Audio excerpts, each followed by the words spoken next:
बंधुओं, शास्त्रों में बड़ी महिमा है किशोरी जी के। पद्म पुराण में तो इतनी सुंदर व्याख्या है किशोरी जी के जन्मोत्सव की। 1000 एकादशी मल्टीप्लाई इनटू 100 कर दो, जितना आएगा इतना फल मिलता है एक राधाष्टमी का व्रत करने से। अब कई लोगों के मन में भाव रहता है कि मेरे मन में भी ऐसा ही भाव रहता है कि भैया उत्सव है ठाकुर जी को, जन्माष्टमी को उत्सव है, राधाष्टमी को, तो फिर काहे को हम लोग भूखे प्यासे रहें, बढ़िया माल छाने।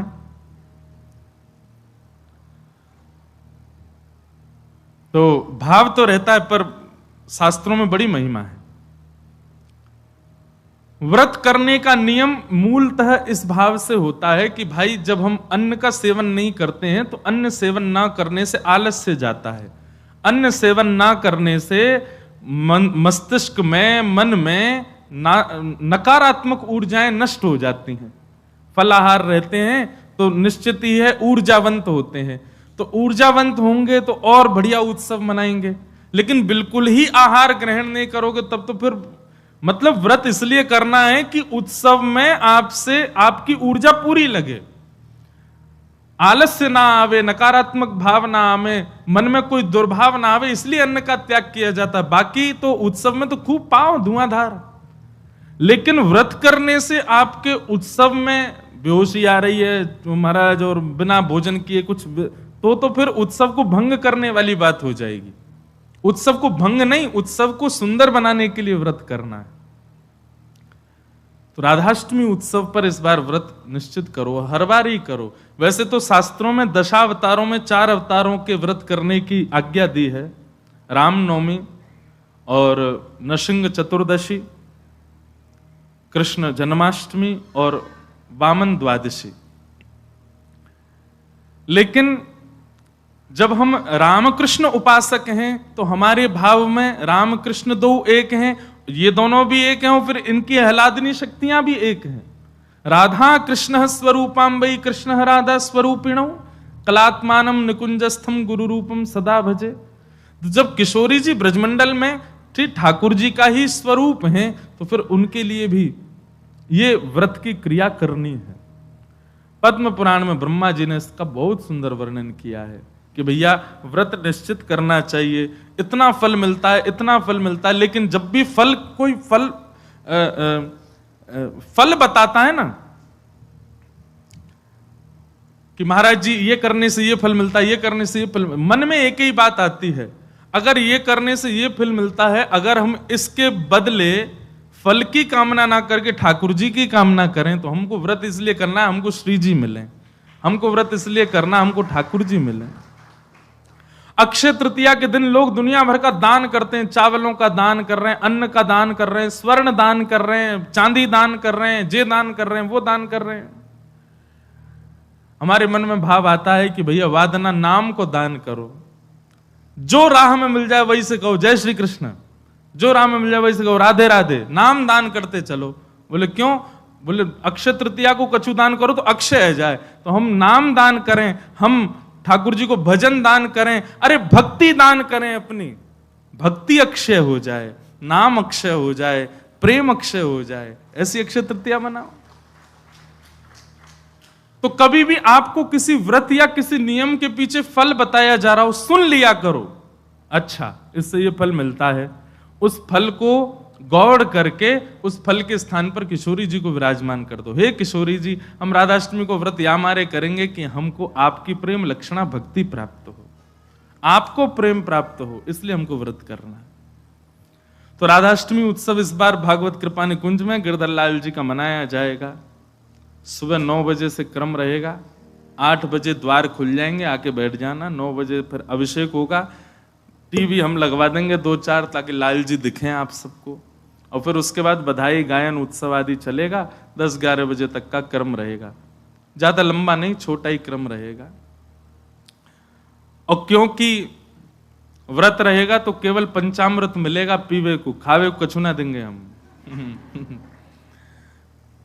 प्रसाद भी रहेगा, सब लोगों को थोड़ा थोड़ा प्रसाद बाहर ही मिल जाएगा। फिर उसके बाद राधा वल्लभ जी जाइयो, वहां पे ऊधम मचाइयो, बिहारी जी जाइए। और सुनिए, राधाष्टमी को हमारे ब्रजमंडल के रसिक शिरोमणि स्वामी श्री हरिदास जी का जन्मोत्सव है। फिर तटीय स्थान जाना, तटीय स्थान जाकर के स्वामी जी महाराज को प्रणाम करके आना, वहां पर खूब निधिवन राज जाना, निधिवन में जाके स्वामी जी को प्रणाम करके आना। राधाष्टमी का उत्सव तो जन्माष्टमी से भी बड़ा होता हमारे ब्रजमंडल में। तो ऐसे राधाष्टमी का भाव। अब कई लोग पूछ रहे हैं कैसे क्रम होना चाहिए, तो देखो ठाकुर जी का जन्मोत्सव मनाया जाता रात्रि 12 बजे, पर किशोरी जी जो हैं ये उदिया भाव से प्रकट हुई, मतलब सूर्य उदय जैसे ही सूर्य की प्रथम किरण पड़ी है पृथ्वी पर, बस हल्के हल्के सूर्य उदय हुआ, तभी किशोरी जी का प्रादुर्भाव हुआ। तो एक प्रकार से नहीं सुन लो, ताली बाद में बजा ले। सुबह 4:30 बजे, 4-4:30 बजे आप सबको, अगर घर में किशोरी जी विराज रही हैं स्वच्छंद भाव से, तो किशोरी जी को अभिषेक करना। वैसे हम तो दोनों उनको ही कर दें, जन्माष्टमी पे भी युगल सरकार घर के ठाकुर जी जो हैं युगल राधा कृष्ण उनको करें, और राधाष्टमी पर भी दोनों उनको ही करें। अगर घर में केवल लड्डू गोपाल विराज रहे हैं, केवल ठाकुर जी मुरली मनोहर लाल जी विराज रहे हैं, त्रिभंगलली ठाकुर जी, तो भी उनको अभिषेक करो, उन्हीं को ही श्री जी स्वरूपा मान करके उनको अभिषेक करो। वैसे तो नियम ऐसा है कि जन्माष्टमी और राधाष्टमी को रात्रि भर जागरण करो, रात भर उत्सव करो, रात भर नाचो गाओ आनंद करो, किशोरी जी को प्रादुर्भाव होगा। और किशोरी जी वास्तव में सेनावस्था में हो, कमल के पुष्प ले आओ और सुंदर सुंदर कमल के पुष्पन के बीच में किशोरी जी के श्री विग्रह को विराजमान रखो, वही में ही पौढ़ाओ, क्योंकि ऐसा भाव शास्त्र में है कि कमल के मध्य से ही किशोरी जी प्रकट भई। तो कमल मध्य में किशोरी जी को विराजमान करो, घर पे ठाकुर जी हैं तो ठाकुर जी को विराजमान रखो। और प्रातः काल 4 बजे है तो महाराज शंखनाद करो, बधाई गायन करो, सुंदर घंटे घड़ियाल नगाड़े आदि बजाओ, वाक्य बाद में दीप प्रज्वलन करके किशोरी जी को प्रादुर्भाव करो। फिर वाक्य बाद पंचामृत अभिषेक करो, पंचामृत अभिषेक करवे के बाद में सुंदर किशोरी जी को श्रृंगार करो, श्रृंगार करवे के बाद भोग धराओ, भोग धरा करके फिर किशोरी जी की आरती करो।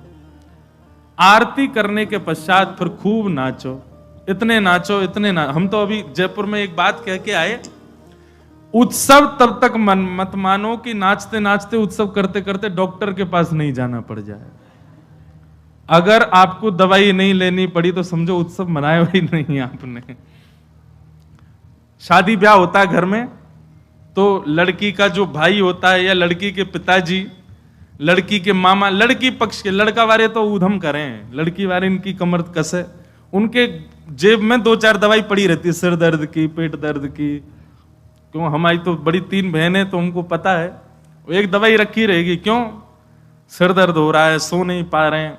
तो तभी ब्याह माना जाता है जब पिता और भाई ये बिल्कुल श्रमित हो जाएं, तब लगता हाँ ब्याह हुआ। श्रमित ही नहीं हुए तो क्या बात का ब्याह। ऐसे ही उत्सव में महाराज एक आनंद की बात करें, ये नहीं जबरदस्ती की महाराज दवाई लेनी ही पड़ जाए। जब तक इतने श्रमित नहीं हो जाओ, इतने नहीं थक जाओ कि महाराज अब कुछ नहीं हो सकता हमसे, पस्त नहीं हो जाओ, तब तक नाचते ही रहो किशोरी जी के आगे, ठाकुर जी के आगे। खूब बढ़िया उत्सव करियो, खूब नाचियो, और फिर व्रत रखो पूरे दिन। किशोरी जी को खूब बढ़िया व्यंजन पवाओ, और पवा करके वो कोई को वितरण करो, कोई अपने काजे थोड़ा रख लो, दूसरे दिन जब नौमी लगे सोवा को पाओ प्रसाद रूप में, पर वाह दिन व्रत रखो। और भैया नहीं रुको जाए तो पालियो, चकाचक पाओ, बोले हमारी श्री जी को उत्सव है हम तो पाएंगे, तो पाओ, कोई दोष भी नहीं। व्रत ना करने से पाप नहीं लगता है, पर व्रत करने से पुण्य बहुत होता है हमको, लेकिन पुण्य की नहीं, हमको किशोरी जी की कामना। तो इस प्रकार, और फिर एक नियम सुनो, या तो संभावना बने तो सहस्त्र कमल, 1000 कमल, और 1000 कमल की भावना नहीं बने तो 1000 कोई भी पुष्प, लेकिन सुगंधित होने चाहिए, बिना सुगंध वाले नहीं। मोगरा के हो जाएं, हार श्रृंगार के हो जाएं, गुलाब के हो जाएं, और यदि व्यवस्था बन जाए तो कमल 1000 हो जाएं।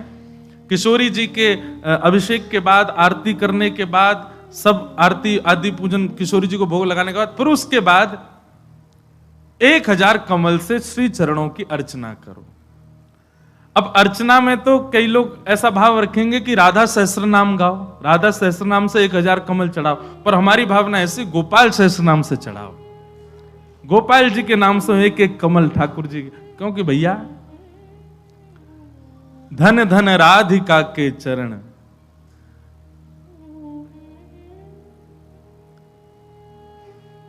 परमानंद दास जी का पद है, उसी पद में कहते हैं श्याम जिनकी शरण। अरे कथा तो यहां तक आती है कि किशोरी जी के सदा चरणन में ठाकुर जी रहे। गा दें, बहुत सुंदर पद है। धन धन राधिका के चरण, धन धन राधिका के चरण, धन धन राधिका के चरण, धन धन राधिका के चरण, धन धन राधिका के चरण, धन धन राधिका के चरण, धन राधिका सब लोग गाओ। के चरण, धन धन राधिका के चरण। कैसे हैं चरण? परम शीतल अति कोमल, परम शीतल कोमल, परम शीतल अति कोमल, परम शीतल अति कोमल, कमल के सेवरण, धन धन कमल, के सेवरण, धन धन कमल के सेवरण, धन धन कमल, के सेवरण, धन धन राधिका के चरण, धन धन राधिका के चरण, धन धन राधिका के चरण, धन धन बोलो वृषभानु दुलारी की जय।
धन धन राधिका के चरण, धन धन राधिका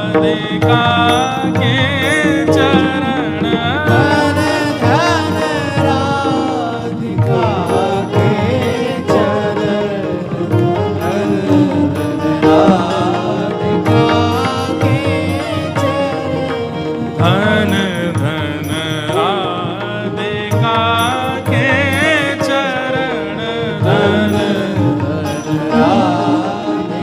श्री राधा रानी की।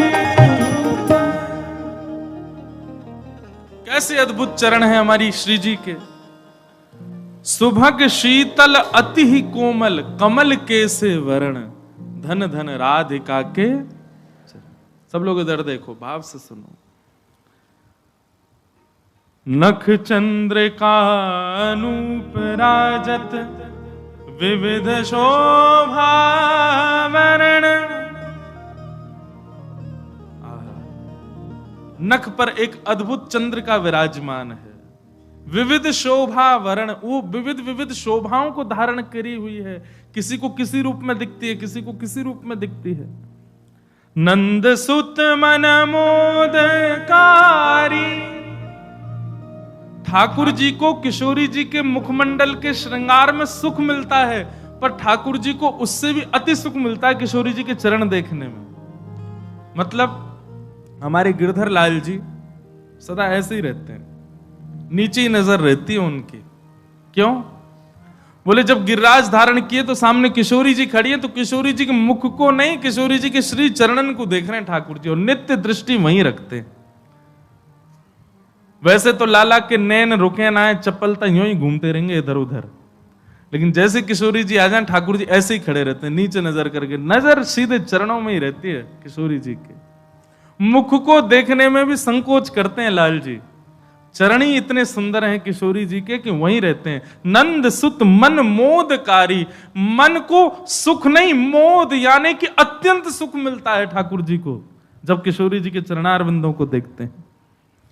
दास परमानंद छिन छिन, श्याम जिनके शरण, धन धन राधिका के चरण, धन धन राधिका के चरण।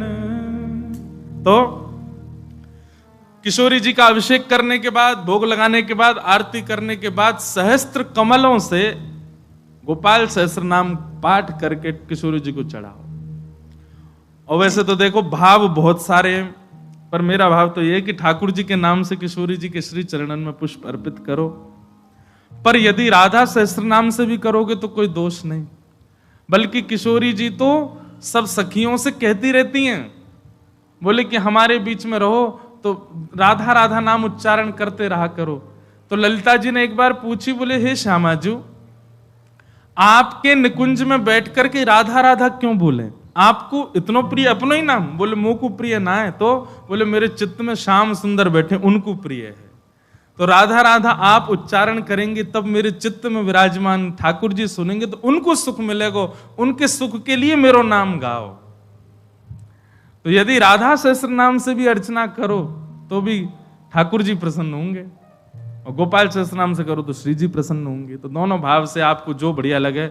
और कई भगत तो ऐसे भी यहां बैठे हैं, वो तो 2000 कमल लाएंगे, पहले राधा सहस्त्र नाम फिर गोपाल सहस्त्र नाम, दोनों उनको प्रसन्न कर देंगे। तो इस प्रकार किशोरी जी का भाव रखना और फिर पूरे दिन बढ़िया उत्सव मनाना। यहीं आ जाना 9 बजे, फिर राधा वल्लभ जी जाना, तटिया स्थान जाना, पूरे दिना ब्रजमंडल को ही रखियो वादना। तो ब्रज तज और कोई भावना चित्त में आवे ही नहीं। ऐसा भाव किशोरी जी के जन्मोत्सव पर रखिएगा। आप सब लोग खूब भाव से राधाष्टमी जन। और एक बात तो मैं भूल ही गया, हाँ, दान जरूर करना।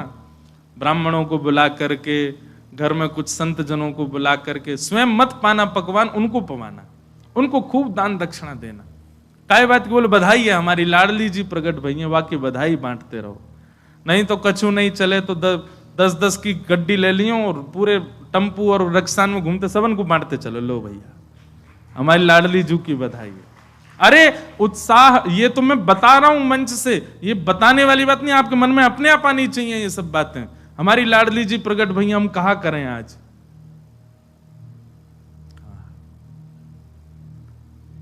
सब मत हैं हमारे शास्त्रों में कि भैया ठाकुर जी से 1 वर्ष बड़ी हैं लाडली जी। कई भाव ऐसे बताए जाएं कि 1 साल बड़ी हैं, और कई भाव ऐसे बताए जाएं 15 दिन छोटी हैं। पर अधिकतर ब्रजवासी 15 दिन छोटी वारो भाव ही माने। लाडली जी नेक छोटी हैं लाडली ठाकुर जी सो, क्योंकि हमने जब राधा रसामृत कथा करी नागपुर में 2 बार कर चुके, वह कथा को तो सुख ही अलग है।